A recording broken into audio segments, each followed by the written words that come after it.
Tras la llegada al poder del partido nazi, la educación, la cultura, el arte quedaron bajo el control del Partido Nacional Socialista, que tenía un objetivo bastante claro en crear un nuevo tipo de arte. ¿Cuáles eran sus ideas sustento? ¿Cuáles fueron las normas que impusieron?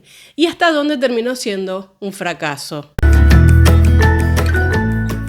Les doy la bienvenida a un nuevo viernes y hoy con un tema muy particular y con mucha densidad. Pero la historia es la que es y nada mejor que conocerla para poder reflexionar a partir de ella críticamente. Con lo cual, antes que tapar los temas, mejor conviene exponerlos, desmenuzarlos, analizarlos, sobre todo porque marcó profundamente el siglo XX, algo que, por ejemplo, Foucault y sus seguidores llaman la era de la tanatopolítica. Y si bien hoy no vamos a estudiar aquí la teoría del poder porque no es a lo que viene este canal, sí realmente podemos ver cómo se trata de construir una mirada sobre el arte y un tipo de arte que responda y fomente una mirada social, política, económica también. Obviamente, pensar el arte en la Alemania nazi o nacionalsocialista es un macro tema.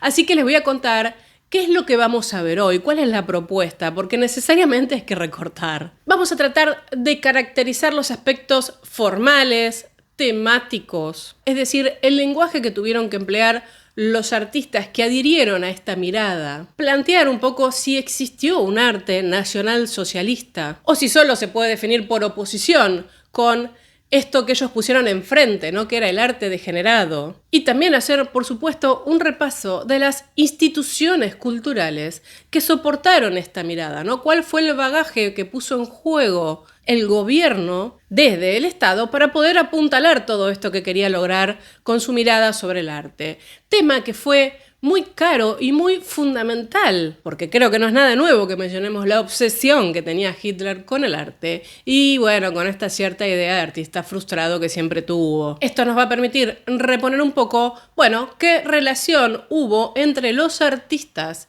y el gobierno, hasta dónde se lograron algunas metas y hasta dónde provocó frustraciones. Solo para llegar a un cierre que nos permita plantear todo lo que no llegamos a ver y que puede ser una propuesta de una próxima entrada y además también reflexionar un poco sobre la sociedad de masas. Entonces, empecemos ya porque solo con estos 3 o 4 objetivos realmente tengo un montón de cosas para contarles. A ver, mínima ubicación en contexto. Fin de la Primera Guerra Mundial, una Alemania derrotada que si bien no fue la que inició todo el cotolengo, fue una de las que más perdió, ¿no? Se retira la corona, es decir, la monarquía desaparece y se establece una república, la conocida República de Weimar. República que tiene que enfrentarse a muchos problemas. Por un lado, la firma del Tratado de Versalles, por el cual Alemania es castigada duramente, lo cual implica profundizar la desestabilización económica y social que ya venía, por supuesto, con la Primera Guerra. Por otro lado, darse un orden jurídico nuevo, una nueva constitución, ya no había monarquía. Afrontar los cumplimientos de pago posguerra que realmente fueron muy duros, lo cual llevó a una profunda inflación dentro del país, agudizando, ya se imaginarán, la pobreza. Y si a esta década del 20 le metemos el crack de la bolsa de Nueva York en 1929, bueno, realmente estaba todo muy complicado puertas adentro de Alemania. Había muchísimo descontento social, no se tenía tanta fe en esta idea de la democracia y la república, en la medida en que tampoco se podía lograr cierta estabilización, así como estaban dadas las cosas. En esta década del 20, todo este caldo de cultivo implicó que cierta parte de la población y algunos personajes muy puntuales como Hitler tratara de asirse todo el tiempo con la búsqueda del poder. Si bien él trató de hacer un golpe de Estado que fue fallido, terminó en la cárcel, escribe Mi lucha y trulala, bueno, nada, entendió que quizás el camino era llegar por la vía democrática, cosa que logra, y estratégicamente se hace directamente con el poder. En términos plenos, quiero decir, ¿no? Ya sabemos una cierta anulación del Parlamento y la cooptación total de todas las instituciones que hacían al Estado. Por supuesto, la mirada del nacionalsocialismo tenía una contracara, ¿no? Que era la lucha obrera, que estaba igual de descontenta y que le estaba dando en su momento cierto poder al Partido Comunista. Con lo cual, entre las primeras cosas que hace el nacionalsocialismo cuando llega al poder es tratar de, por supuesto, anular todas estas miradas. ¿Y cómo trata de hacer eso? Apostando a una mirada un poco tomada del pensamiento romántico, ¿no? Que era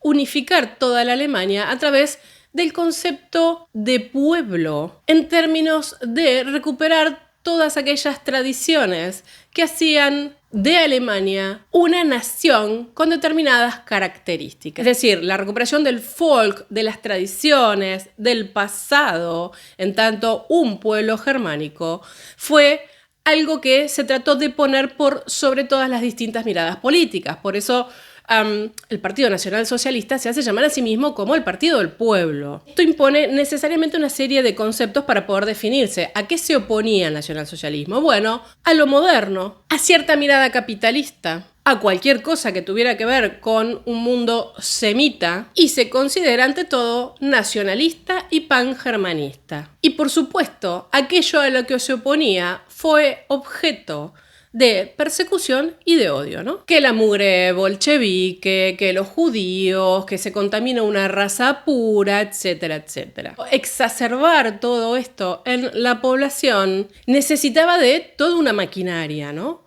Por un lado, por supuesto, la formación educativa, lo que pasaba en la escuela. Por otro lado, el uso de los medios de comunicación ya de masas en ese momento, que permitían llegar a todos los rincones del país y unificar la mirada, algo que habitualmente se resume en el concepto de propaganda, que hoy vamos a mencionar porque tiene que ver también con el arte, pero que excede por mucho. Y por supuesto el fomento de las artes, ¿no? En tanto, siempre las miradas imperiales buscan un tipo de arquitectura que las defina, buscan sus héroes nacionales para plasmar en monumentos, en estatuas, en esculturas, también la pintura. Es decir, el arte tiene un papel fundamental aquí. Hitler, de hecho, en sus discursos y demás, siempre hablaba, ¿no?, de que Alemania iba a ser de alguna manera unificada y purificada a través de una relación muy fuerte entre política y arte. Eso significaba que no cualquier expresión artística era válida, sino aquella que apoyara al régimen nacionalsocialista a realmente llevar a esta evolución germánica. Eso significa que como primer característica vamos a estar ante el fomento y la búsqueda de un arte que sea esencialmente conservador, que apele a la tradición, que apele al pueblo y que sea de fácil comprensión para todos. Lo cual habla de la recuperación de las características de un arte académico, clasicista en algún punto, que de por tierra con cualquier búsqueda individual, intelectual, expresiva de los artistas. Cualquier cosa que iba por ese lado era revolucionario, era arte degenerado. Y hay que sumar necesariamente un aspecto fundamental que es la personalidad de este tipo, me refiero a Hitler, que encima era como un, digamos, ávido consumidor de arte, de un tipo de arte que él creía que era correcto. Gustaba y frecuentaba, ya sabemos, las artes plásticas, gustaba de la ópera, gustaba del teatro y entendía que todas las expresiones artísticas, por supuesto también la música, la literatura, etc., tenían que expresar una época, en este caso su época, lo que él quería construir. Esto hizo que él mismo propiciara un determinado modelo a seguir y que él mismo se metiera en todo, la verdad, porque si bien había instituciones que ya vamos a recuperar con determinados objetivos, bueno, el tipo iba y se metía en todo porque todo lo que tiene que ver con arte no podía dejarlo de lado. Hitler mismo propone un modelo a seguir y es su admirada estatua del discóbolo de Mirón, pobre discóbolo, ¿no? Él alababa el arte académico en tanto lo entendía como heroico y sentía que el discóbolo de Mirón, digamos, era la figura que había que tener presente tanto en la escultura como en la pintura. Este era el canon que él quería establecer. Definitivamente el discóbolo fue su modelo estético, al punto tal que, bueno, él se hizo con esta pieza, ¿no? Hay un ida y vuelta ahí si Mussolini se la regaló, si Hitler la compró, si en realidad Hitler la logró comprar porque, bueno, un poco lo apoyó el gobierno italiano. Pero más allá de esto, él sentía que la estética clásica del arte grecorromano no tenía ninguna contaminación judía. Por eso, el ideal griego es el ideal que se fomenta desde el nacionalsocialismo. Me refiero en cuanto a canon. Al punto tal que para Hitler fue bastante conflictivo, por ejemplo, cuando entra en guerra con Grecia. Y por otro lado, dije greco-romano. ¿Qué pasaba con Roma? Y el ideal imperial, sobre todo en cuanto a una arquitectura que debía ser imponente. Vamos a seguir un poquito más con el Discóbolo de Mirón, porque tenemos más cosas para pensar a partir de esta pieza. Y es que sabemos, ¿no?, que es una obra del arte clásico del siglo V a.C., lo que se conoce es una copia romana, y hay distintas copias. ¿Y quién era Mirón? Un artista que era más que celebrado en su momento por hacer obras de arte de increíble realismo. Lo que él refleja acá en esta escultura es a un atleta en plena acción, ¿no? Esa idea del movimiento con una composición poderosa, en donde no solamente se representa una estética, sino también esa energía, ese ideal griego, ¿no? La versión que estamos viendo es la que adquirió Hitler, que se conoce también como el Discóbolo de Lancelotti, porque, bueno, esta era la familia propietaria, ¿no?, italiana. Que, como dije, hubo tejes y manejes porque esta pieza había salido a la venta y estaba reservada para el Met de Nueva York. Y, bueno, finalmente termina en Múnich. Y ustedes dirán, bueno, ¿por qué además de este ideal estético, el Discóbolo en concreto era importantísima para Hitler? Bueno, porque dijimos siglo V a.C., la era dorada de Grecia. Pericles, ¿no?, bajo cuya égida se construye el Partenón.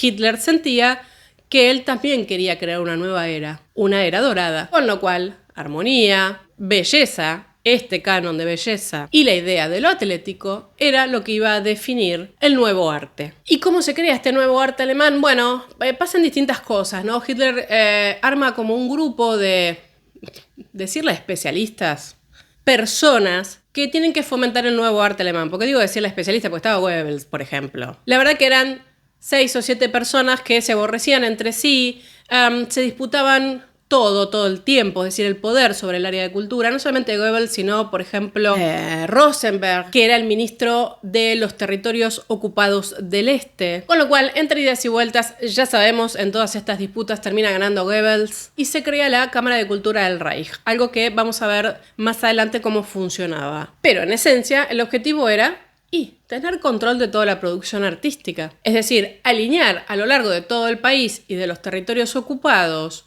cómo tenía que ser el nuevo arte nazi. En ese sentido, había mucho trabajo por hacer porque había que acomodar toda una mirada estética, filosófica, etcétera, a lo que quería el partido. Esto implicó que, para un mayor control, los artistas que querían seguir viviendo de eso, en realidad, que querían seguir haciendo arte, tuvieran que inscribirse, lo que equivalía más o menos a decir afiliarte al partido. Proceso bastante complejo, ¿no? Porque para afiliarte tenías que pasar una serie de pruebas y cuestionarios sobre el entorno racial, sobre la mirada política. Y por supuesto el Ministerio de Cultura controlaba que las respuestas fueran adecuadas, si no, se te denegaba. Aquellos que no lograban acceder a este número de matrícula de registro, bueno, por supuesto no tenían ningún tipo de subvención estatal. Pero vamos ahora a la cosa plástica. La mejor manera de entrar para mí es por las temáticas que se proponían. Yo diría que tenemos como 2 grandes grupos. Por un lado, todo aquello que implicaba recuperar las raíces, lo cual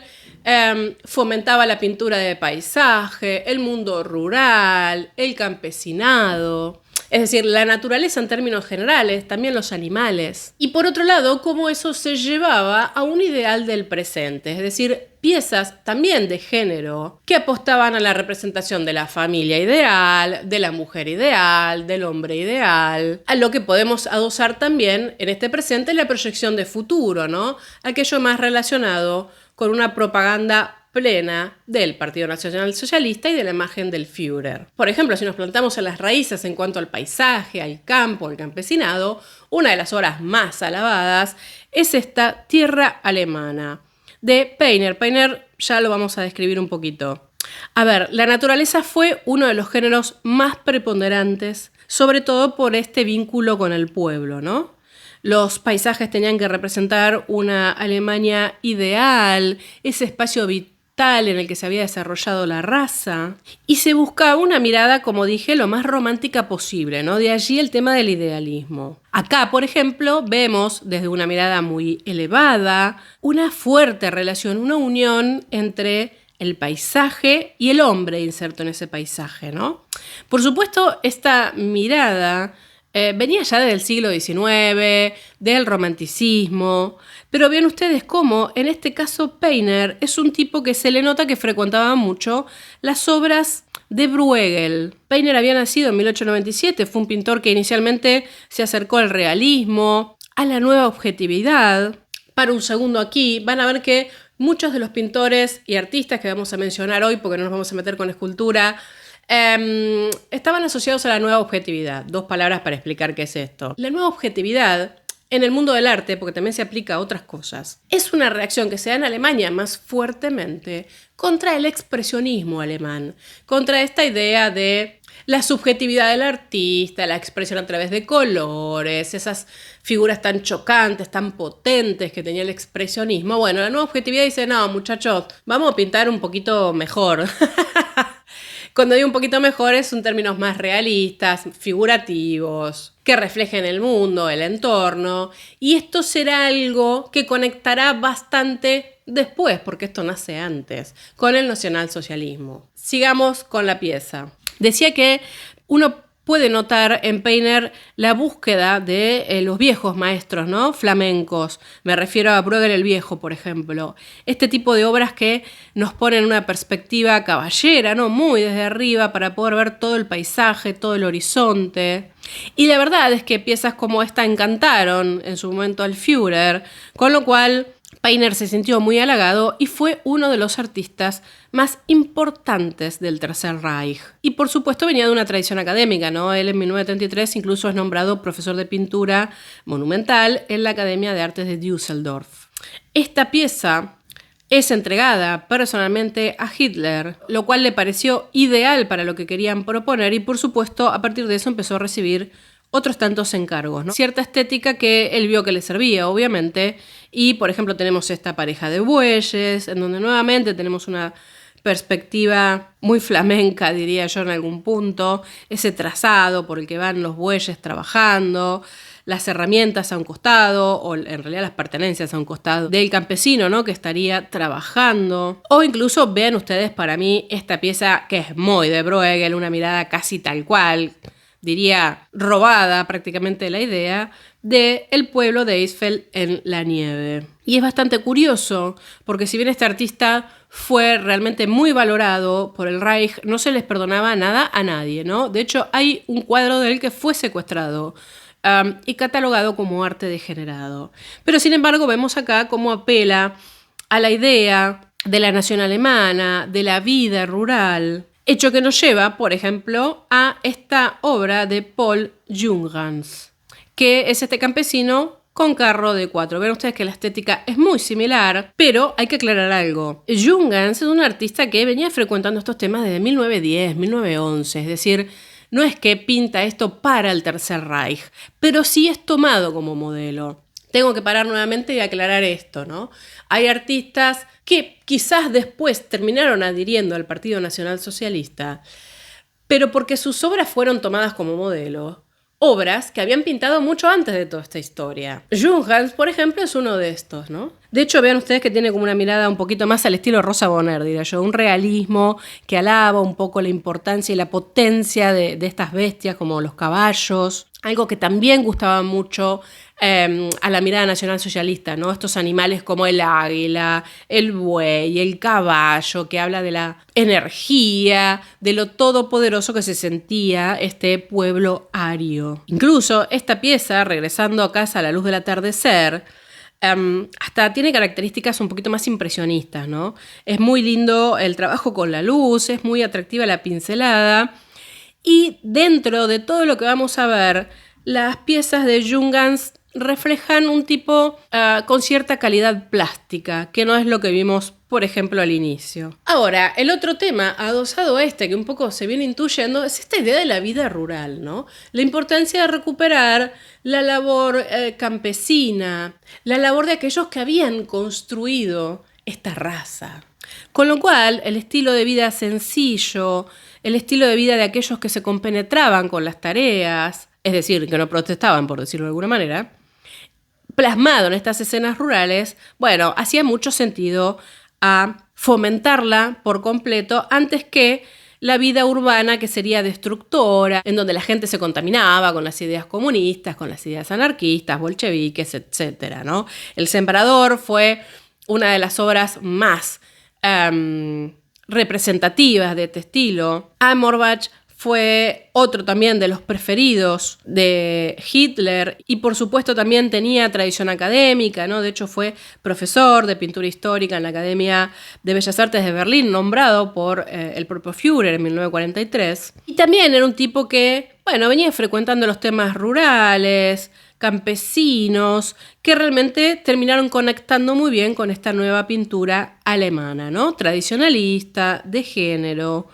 Este hombre, vean ustedes, imponente ante el paisaje, ¿no? Con un cuerpo bien plantado, estilizado, serio y hasta orgulloso de hacer lo que hace, era todo lo que se esperaba. De hecho, este cuadro fue comprado en su momento por el propio Hitler. Algo que vamos a ver que sucede muchísimo, ¿no? Que él se quedaba con bastantes obras de las que, por supuesto, fomentaba. Y de este orden también, algo muy similar, como verán, los temas son reiterativos, hasta incluso acá con el mismo esquema, solo que ampliado al paisaje, esta pieza de la vida cotidiana. Miren, el título más ideal no podía ser para las expectativas, obra que también compra Hitler, en este caso por 5.500 marcos. Ahora, ¿cómo este mundo de la tradición, este mundo de el folk, de la vida del pueblo, se traslada a la sociedad esperada en la modernidad, ¿no? La contemporaneidad del propio Tercer Reich? Y bueno, a partir del terruño ideal, ¿a qué se puede llegar si no es a la familia ideal? Acá vemos toda una propuesta de familias que podían ser o no campesinas, que eran el futuro de la nación. Era fundamental que la nación germánica tuviera muchas familias numerosas y felices, conviviendo con la naturaleza, alejados de los núcleos corruptos de la urbanidad en lo posible, en una vida apacible que respondiera a los ideales de construir una nueva nación. Wiesel, por caso, fue uno de los principales artistas del régimen, la verdad. Estoy trayendo obras de los favoritos, ¿no? Del momento. Porque, apostaba todo lo que el arte popular nazi quería. La vida sencilla, rural, agricultores, la unión con la tierra. Wiesel fue como ese pintor de la vida agrícola idealizada y que se buscaba promulgar muchísimo, sobre todo en las ciudades, ¿no? Para que la gente, dejara los núcleos urbanos y se metiera ahí en el campo. De hecho, estas pinturas que estamos viendo acá eran objetos de campaña, ¿no? Por ejemplo, de la campaña nazi que llamaba Sangre y Tierra, en donde se hablaba de los ideales de salud, familia, maternidad que se esperaban dentro del país. Wiesel fue otro de los artistas que conectó con el nacionalsocialismo a partir de estas ideas de la nueva objetividad que venían de la República de Weimar. Otra pieza, por ejemplo, este grupo de agricultores. Como ven, las temáticas son muy acotadas. Acá se muestra a la familia, al hijo, al abuelo, tal vez, siendo todos partícipes de una misma tradición. Por supuesto, había algunos artistas que tenían muy en claro qué era lo que había que hacer para ser exitoso en la Alemania nazi. Por ejemplo, este señor con su El Führer habla, ¿no? De 1939, de Paul Matthias Padua. Esto es claramente obra propagandística. Y muestra toda una familia de granjeros escuchando el discurso de Hitler. A la derecha vemos la radio, al fondo una fotografía, ni más ni menos, del Führer. Una manera de decir que estaba hablando no solo a través de la voz en la radio, sino que estaba ahí presente visualmente, ¿no? Casi como en un ámbito religioso. Esta familia, después de una larga jornada de trabajo, está ahí tranquila y confiada, segura, sabiendo que está protegida por el gobierno nacional socialista. Esta pintura, por supuesto, fue un encargo en ese momento. Algo que, como ustedes estarán viendo, en la medida en que fui encontrando material, puse las publicaciones que hubo sobre estas piezas y cómo se las fomentaba, y muchas son muy difíciles de conseguir porque o fueron destruidas y quedan fotos nada más, o no están exhibidas, con lo cual hemos hecho acá un trabajo bastante lindo de recorte y búsqueda. Sigamos, estuvimos con ese mundo rural idílico que conforma familias idílicas. Y ¿y en qué están sustentadas estas familias? En la mujer alemana. otro de los grandes temas del arte del Tercer Reich. Y acá tenemos como dos tipos, ¿no? Por un lado, un modelo de canon estético de cómo debe ser la mujer alemana y por otro lado en qué debe transformarse a su vez, ¿no? Pero vamos a ver que el hombre era el que combatía en la guerra y demás y la mujer era la que tenía que estar en la casa. La idea macro era, por supuesto, tener muchos hijos, es decir, darle hijos al Führer, a la nación alemana, lo cual hace que en su momento abundan retratos, ¿no? De madres con sus hijos, que ya vamos a ir viendo al estilo virgen con el niño. Ahora, por otro lado, en este juicio de París, lo que se nos está presentando, en principio, es cómo debían ser las jóvenes alemanas, ¿no? La mujer alemana que luego iba a casarse y a tener muchos hijos. Tenía que ser atlética, tenía que resaltar la pureza y la vitalidad de la raza aria. Las mujeres están erguidas acá, ¿no? Estas diosas responden a una tipología de mujer germánica, usando en este caso el juicio de París como excusa para un desnudo que nos hable de la capacidad reproductiva y sexual de estas mujeres. De hecho, esta pieza la conseguí en color a partir en realidad de una tarjeta postal, algo que circulaba bastante y que al día de hoy se puede encargar, pero con muchísimas restricciones.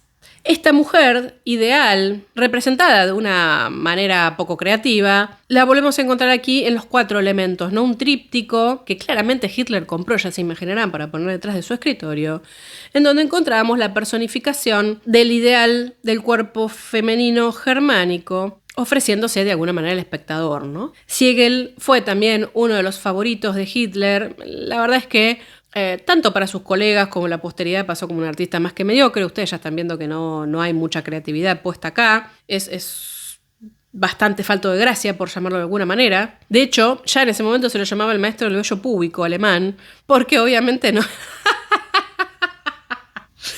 Decía, porque no era muy capaz el hombre de desarrollar metáforas, ni mucho menos. Entonces es como que pintaba hombres y mujeres desnudos, calcados de figuras griegas clásicas, y las arianizaba poniéndole pelos rubios y cabezas voluminosas. Tal cual lo que estamos viendo en estos ejemplos. Perdón que me haya tentado, pero es inevitable. La verdad es que Siegel, cuando vio que la cosa se ponía complicada durante la Segunda Guerra, y Hitler muy probablemente no iba a salir airoso, bueno, empieza a criticar al nazismo y eso le valió que la Gestapo lo detuviera. Lo pusieron en órbita, digamos, en unas 6 semanas que estuvo en un campo de concentración y salió más que convencido de que el Führer era lo mejor. Ahora, estas figuras griegas germanizadas que acabamos de ver, decía, se tienen que transformar en una mujer que le dé muchos hijos al Führer. Y estos ejemplos abundan, yo traje algunos nada más, ¿no? Este se llama La Pequeña, que es uno de los más famosos, ¿no? Ya acá tenemos una mujer desexualizada, se convierte en madre, está con su niño, lo alimenta, o está madre e hijo, que ella me da la sensación de que es de un periodo posterior, pero que bueno, de alguna manera replica el mismo espíritu. Mackensen fue un artista... A ver, él nació en 1866, ¿no? Fue un artista inicialmente del Art Nouveau. Y bueno, luego pegó muy bien con toda esta temática que venimos viendo. Rápidamente, el otro componente de la familia, el hombre. ¿Cómo tenía que ser el hombre alemán? ¿Se imaginan que el foco estaba dado por el heroísmo y la valentía en la medida en que se estaba llevando adelante una guerra? Eso hace que no se nos plantee sobre todo un hombre en el campo, laborioso, sino que nos hable de un héroe. Necesitamos que el hombre alemán moderno sea un héroe, que tenga fuerza, que tenga valor, que tenga convicciones en su superioridad, porque la cosa venía por lo bélico, sin ninguna duda. Hay muchas pinturas que buscan glorificar la muerte gloriosa, que tratan de conmover a la población, mostrando el sacrificio del hombre germánico en la guerra por llevar adelante lo que estaba bien, lo que era esperable, por darle de nuevo la gloria a la raza aria que había perdido. Y algunas de estas cosas fueron trasladadas a pósters, a películas, como por ejemplo El Enlace, ¿no? Que era uno de los favoritos del régimen. Me refiero a Elk Eber, un gran generador de carteles y cosas para propaganda, ¿no? Como que tenía mucho foco en esta llamada al combate, al sacrificio, y que, honestamente, si alguien recuerda algo de su nombre, es por lo útil que fue al Führer y no tanto por su calidad artística, como ustedes están viendo. También luego fechas gloriosas, ¿no? Como esta obra de Paul Matías Padua, que ya vimos una de él, en donde vemos cómo estas piezas tratan de recuperar gestas que además son luego publicadas en los periódicos. Lo que vendría ahora como macrogrupo al que no me voy a dedicar hoy es todo aquello que tiene que ver de una manera mucho más directa, porque no es que lo que estuvimos viendo no tiene relación con la propaganda. Miren, yo vengo, ustedes saben que yo vengo del mundo de lo social, mi título de grado es comunicación social y no me puedo sentar acá a decir propaganda, mostrar 3 horas y nada más. Con lo cual, esto sería una propuesta a futuro, porque el concepto de propaganda y todo lo que se despliega en el mundo artístico a partir de él es muy, muy amplio. Eso no quita que al menos mencione que, entre otras cosas, se procuraba exaltar la imagen de un ideal germánico basado en cierta mirada griega, como esto que estamos viendo acá, el despertar, que terminó siendo el símbolo, ¿no? De alguna manera. Incluso fue como el icono de una revista de propaganda, el arte del Tercer Reich, que van a ver que voy a mencionar más de una vez en lo que veamos a continuación. Y bueno, representa a ese hombre que se despierta, o sea, ese Ossian adormecido. Saben que la historia de Ossian era todo mentira, pero bueno, es algo que es un bulo que venía del siglo XIX en realidad. Y acá aparece despertándose de un profundo sueño, ¿no? Encumbrándose, dando vida a la nueva nación. Esta representación del despertar, junto al águila imperial y por supuesto la cruz gamada, ¿no? Terminaron siendo los grandes símbolos del Tercer Reich. En ese orden también tenemos todo aquello que nos hable de la figura del Führer, a quien había que seguir bajo todas las circunstancias, es decir, Hitler en el frente, Hitler el abanderado, acá con una estética mucho más medieval. Y la verdad es que esto se puede ampliar muchísimo a las imágenes del partido y de los grandes representantes de la gesta que esta nación supuestamente estaba llevando adelante. Para tratar de resumir lo que vimos hasta aquí, así podemos problematizar las instituciones y la relación de Hitler con los artistas. Bueno, hay un ideal de belleza nórdica que ya estuvimos viendo, ¿no? Captado un poco desde el canon grecorromano y asimilado a la raza aria. Hay que unir a la población a través de la tradición folclórica, a través del paisaje, a través del mundo rural y campesino. Las mujeres tienen que ser sanas, atléticas, tienen que estar disponibles para la reproducción, tienen que tener muchos hijos. De hecho, aquellas que tenían abortos espontáneos o no podían tener hijos, se imaginan que escarnio total. El hombre tiene que ser viril, fuerte, heroico y cualquier cosa que apostara a cierto idealismo romántico, figurativo por supuesto, ¿no? Estamos hablando de un realismo romántico y heroico, era bienvenido. Toda aquella pintura que procurara reflejar cierta vida seria, familiar, contenida y demás, era bienvenida. Y hay algo que tenemos que reflexionar a partir de todo lo que vimos. No nos queda duda de que en cada una de las piezas que presentamos hoy y en cualquiera que ustedes busquen de este periodo y bajo este régimen, hay conflicto.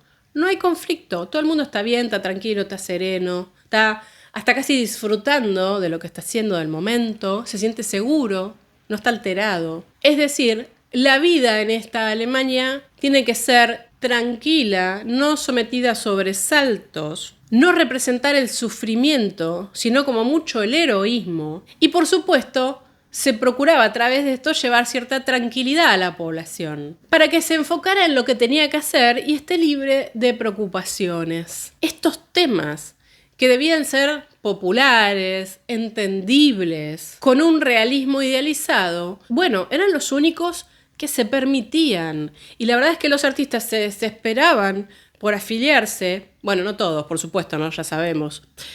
Decía yo, se desesperaban en algún punto por afiliarse para poder recibir dinero y poder seguir haciendo arte y tener un lugar en las academias, etcétera, etcétera. Pero a la vez, una vez que quedaban afiliados, no podían hacer lo que querían. Ahora, afiliarte y pintar bajo estas normas, ¿qué implicaba? Que, por ejemplo, tus obras fueran expuestas. Pensemos que apenas el Partido Nacional Socialista llega al poder, se inicia, entre otras cosas, una purga en los museos, ¿no? Ya sabemos, desaparecen de los museos una muy buena cantidad de cuadros que no fueron tirados porque inteligentemente fueron o vendidos o utilizados para realizar las muestras de arte degenerado, tema en el que no nos vamos a meter hoy porque también habría mucho para discutir. Y eso habría vacantes, bueno, para poner nuevas obras. Lo mismo pasó con las cátedras en las universidades, etcétera, etcétera. Por supuesto, en todo lo que se hiciera nuevo, y la verdad es que tanto artista, como ya vimos, imaginación, con lo cual, cuanto menos creativo fueras y más te atuvieras a las normas del partido,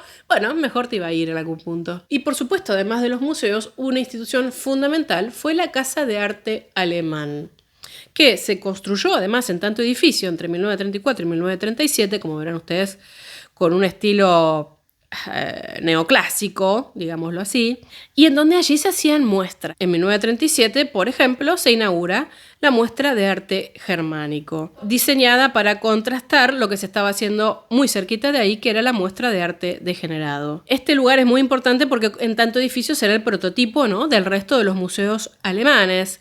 Tratando de aportar lo que significaba en arquitectura, si bien hoy no nos vamos a detener en esto, el estilo nacionalsocialista. La importancia de la Casa del Arte Alemán es justamente que se crea para la promoción y para la venta del arte hecha por estos artistas que se afiliaban y producían para el Tercer Reich. Se supone que allí se informaba que solo se podría ver arte serio y comprensible para el pueblo. La verdad es que desde el punto de vista organizativo, estas exposiciones eran para la venta, no solo para exhibición. Por eso, como ustedes verán, muchos cuadros de los que vimos yo les iba contando, ¿no? Este lo compró Hitler, este lo compró Hitler. Bueno, porque iba ahí y fomentaba también el hecho de tratar de vender arte.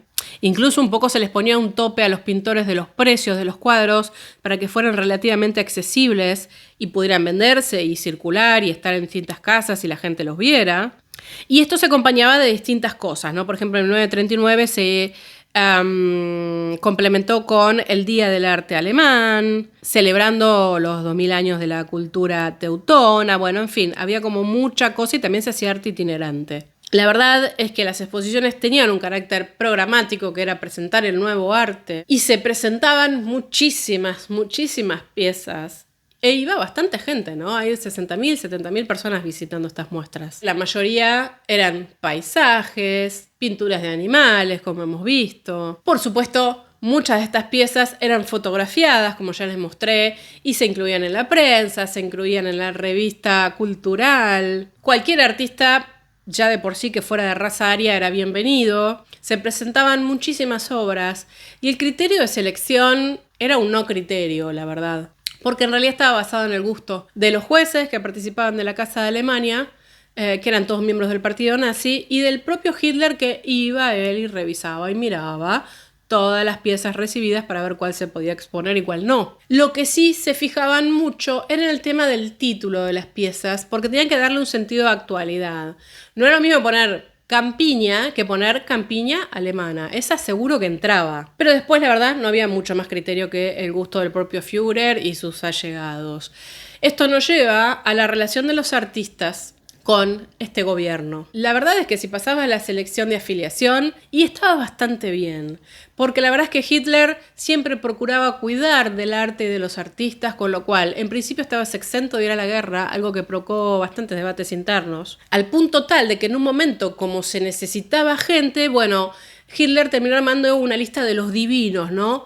Todos aquellos que sí o sí no tenían que ir a la guerra. Y si además de eso algún cuadro tuyo, bueno, llegaba a ser comprado por el Führer, te iba mucho mejor, ¿no? Por ejemplo, Arno Breker recibió campos, una casa rural, estudio, mucho dinero, encomiendas varias. Te solían dar cátedras honorarias, aunque, como todo, era entre pinzas, ¿no? Porque muchas cosas dependían del humor, la disposición de Hitler en general. Y la verdad es que todo esto terminó redundando en cierta frustración. No de los artistas que se lograron acomodar, porque económicamente les fue bien, aunque ya sabemos que después de la guerra, bueno, quedaron fuera del circuito, sino frustración de Hitler, que lo que se había dado cuenta, y él mismo reconoció en un momento, es que las obras eran de mediocres para abajo. En algún momento se sintió más gustoso con alguna pieza que con otra, pero la verdad es que las primeras selecciones que él hizo para las exposiciones y le generaron bastante frustración. De hecho, realmente exposición tras exposición cada vez se podía contener menos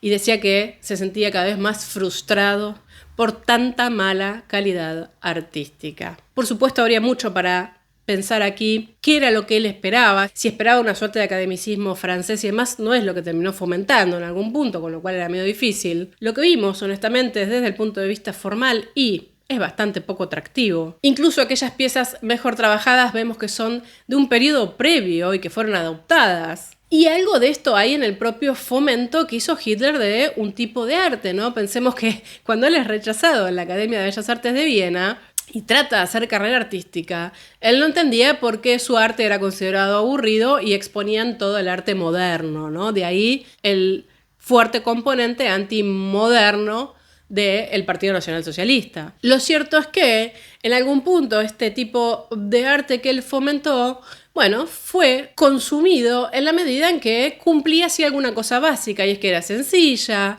no ofrecía ningún tipo de ejercicio intelectual para quien lo viera, es decir, no era como una vanguardia o un arte más moderno que estaba en ese momento o que en ese momento procuraba provocar, ¿no?, a las personas. Esto era muy apacible, era como algo recreativo, y desde ese punto de vista logró transmitir determinados mensajes. Algo que conecta con lo que quiero comentarles ahora en este cierre, y es problematizar cierta idea de arte y masas bajo este concepto puntual de lo que fue el Tercer Reich. Sloterdijk tiene un libro muy atractivo que se los recomiendo, se llama El desprecio. En realidad él parte de tratar de entender, digamos, las luchas culturales en la sociedad moderna acercándose al siglo XXI, pero obviamente es un análisis de cómo se conceptualiza la idea de masa en el siglo XX. Y él parte de una publicación de Canetti que se llama Masa y Poder, donde este tipo pensaba, la masa empieza a aflorar en el siglo XX, ¿no? Aparece a fines del siglo XIX, siglo XX. Hay un fenómeno que es enigmático y universal, y es la masa. Algo que no se anunciaba, algo que no se esperaba, pero que de repente uno se encuentra, ¿no?, con 10, 15, 20, 100, 1000 personas unidas por algo. Entonces, Sloterdijk piensa todo esto y piensa el momento del nazismo y cómo las asambleas generales, ¿no?, del Partido Nacional Socialista y del Tercer Reich llevaban tantas masas, ¿no?, ahí para escuchar los discursos, etc. Cómo lograron calar esas ideas de unión nacional y cómo realmente todo esto tenía como un carácter de misa hipnótica. Algo que él entiende que era una suerte de fusión entre el Führer y la masa. El fascismo es un fenómeno absolutamente carliniano. Muy raras veces nos ha ofrecido la larga y tortuosa historia de la naturaleza de los partidos modernos un ejemplo tan significativo de las necesidades interiores de la masa como la ofrecida por el fascismo. Una confianza absoluta, ciega y una ardiente veneración. He aquí lo que ofrece este partido a su Führer, a su Duce. ¿Qué significa esta veneración carliniana, mediática y tan característica de las masas? De figuras sobresalientes. De entrada, la radical subordinación de toda posible percepción de la realidad a la proyección.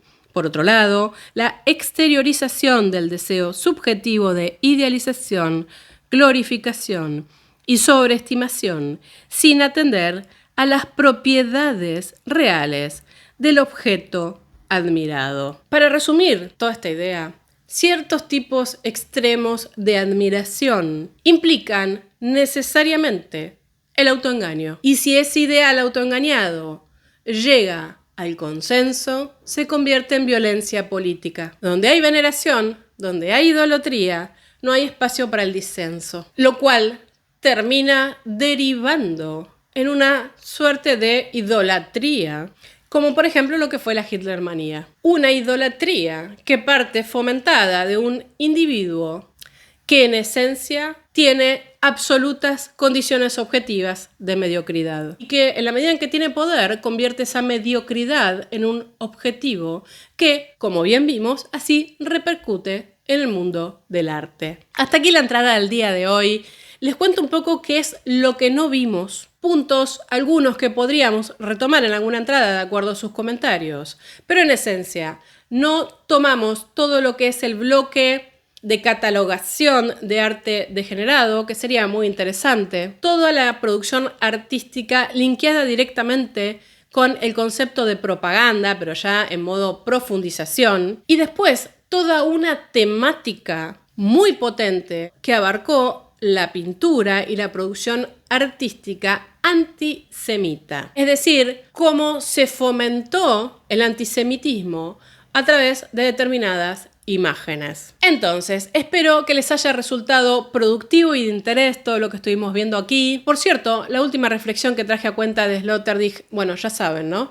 Me parece bastante interesante en realidad para la vida en general. Entonces, si les gusta este contenido y el trabajo de este canal, acompáñenme con un like, con un me gusta. No olviden de suscribirse al canal, no olviden de compartirlo con quienes creen que se pueden interesar por estos temas. Tienen mis contactos de redes, página web, toda la información aquí abajo en la caja de descripción. Nos vemos el próximo viernes. ¡Adiós!